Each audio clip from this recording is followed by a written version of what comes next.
Magandang gabi sa inyong lahat. Ako, si LJ. Sabi nila ang pinakamalaking pagsisisi ay hindi yung nagkamali ka. Kasi yung alam mo kung ano ang tama pero hahayaan mong mawala dahil sa takot. Sa nakaraang episode, iniwan ni na Sam at Bea ang isa't isa sa gitna ng ulan at mga hindi natupad na pangako. Ngayong gabi, darating ang araw na kinakatakutan ng lahat. Ang araw ng kasal.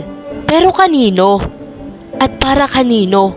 Ito ang huling kabanata ng Ang Anino ng Pagpapanggap. Isang buwan ang huling pagkikita ni na Sam at Bea. Dumating ang araw ng engagement party ni na Bea at Gab. Ang bahay ni na Bea ay punong-puno ng bulaklak, tawa at mga bisitang akala ay nakasaksi sila ng isang perfect love story. Pero sa loob ng kwarto, nakatitig si Bea sa salamin.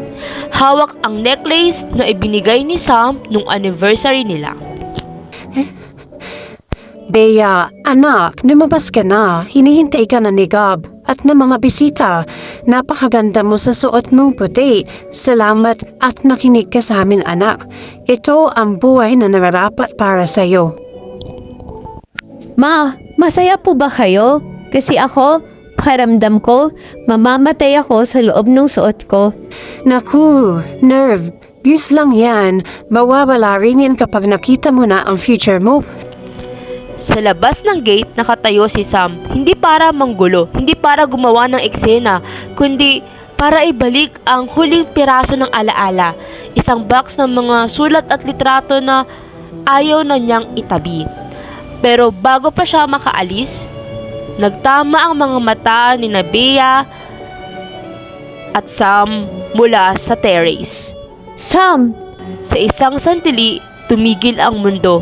Nakita ni Bea ang taong tunay na nakakilala sa kanya, yung taong tumanggap sa kanya kahit itinatago siya sa dilim.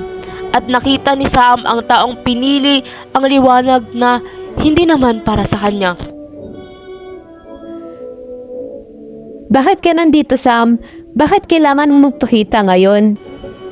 Ito lang, gusto ko lang ibalik to. Lahat ng sulat mo, lahat ng pangako mo, ayoko nang magdala ng bigat, Bea. Tapos na ako sa paghihintay sa susunod na habang buhay. Gusto ko nang mabuhay sa ngayon. Sam, sorry. Sorry kung hindi ako naging matapang. Bea, ang tapang hindi yan hinihingi, pinipili yan. Pinili mong maging anak na masunurin, pero kinalimutan mong maging tao sa sarili mo. Masaya ka ba talaga sa piling ni Gab? O masaya ka lang dahil hindi ka na natatakot sa parents mo? Sam, mahal kita. Mahal? Bea? Ang pag-ibig na walang paninindigan ay parang kanta na walang musika. Maingay lang, pero walang saysay. Sige na, balikan mo na sila. Hinihintay ka na lang ng future mo. Habang tumatalikod si Sam, nagsimulang tumugtog ang kantang naging saksi sa lahat ng sakit nila. At doon nanatili si Bea sa gitna ng kalsada. Suot ang puting gown pero punong-puno ng itim na pagsisisi. Pinapanood niyang maglaho ang tanging taong nagmahal sa kanya ng buo. Dito nagtatapos ang ating kwento. Hindi lahat ng love story ay may happy ending. Minsan, ang ending ay isang malaking aral. Si Sam nagsimulang maglakad patungo sa bagong simula kung saan hindi na siya itatago. Si Bea, nanatili siya sa anino ng kanyang pagpapanggap. Isang asawang tapat sa mata ng mundo, pero isang estranghero sa sarili niyang puso.